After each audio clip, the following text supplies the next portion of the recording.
आता था कि आखिर ऐसा क्यों हुआ। राजा ने हाथी लगाए, घोड़े लगाए, सारा बल लगा दिया, लेकिन मजाल है रथ 1 इंच भी आगे बढ़े, रथ आगे ही नहीं बढ़ता था।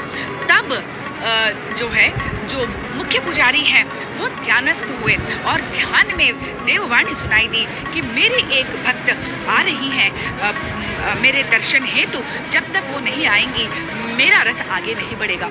वो गए और भक्तों ने देखा कि थकी हारी एक बुजुर्ग महिला, अंधी महिला रास्ते के किनारे महाप्रभु जगन्नाथ जी का नाम लेते हुए रो रही हैं, विलप रही हैं। उन्हें ससम्मान गाड़ी पर बिठा कर लाया गया और जैसे ही वो आई तो रथ जो हैं यूं आगे चल पड़े जैसे मतलब कोई वजन ही नहीं था।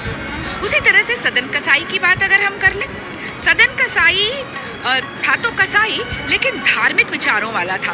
भजन कीर्तन करता था, सांस सांस में प्रभु का नाम जपता था।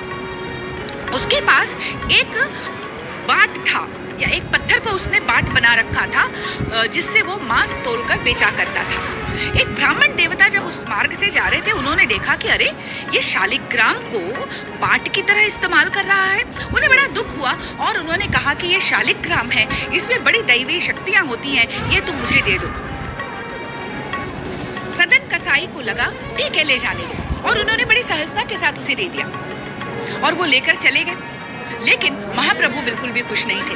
महाप्रभु को तो सदन कसाई के पास ही सबसे ज्यादा आनंद आता था, क्योंकि वो भजनों को सुनते थे, हरि नाम सुनते थे, जगन्नाथ की जय जयकार सुनते थे, अपनी जय जयकार सुनते थे, बड़े प्रसन्न थे।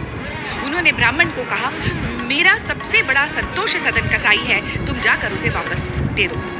और जैसे ही शालिग्राम वापस मिले, सदन कसाई प्रसन्न तो बड़ा हुआ, लेकिन उसने ये भी सोचा कि अब उस कसाई का कर्म करना छोड़कर वो पूरी चला जाएगा। पूरी के लिए निकल पड़ा। रास्ता लंबा था, बीच में एक गृहस्थ के घर में उसने शरण ली, और जब गृहस्थ के घर में शरण ली तो पति पत्नी दोनों थे।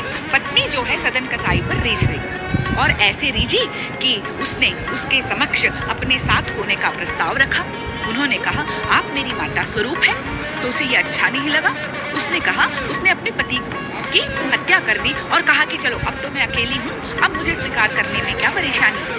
उन्होंने कहा कि नहीं, बिल्कुल भी नहीं, क्योंकि आप मेरी माता स्वरूप हैं, आप पर स्त्री हैं, माता स्वरूप हैं। उसने शोर मचाया, सबको बुलाया और बोला, ये व्यक्ति मेरे ऊपर बुरी नजर रखता है और इसने बड़ा ही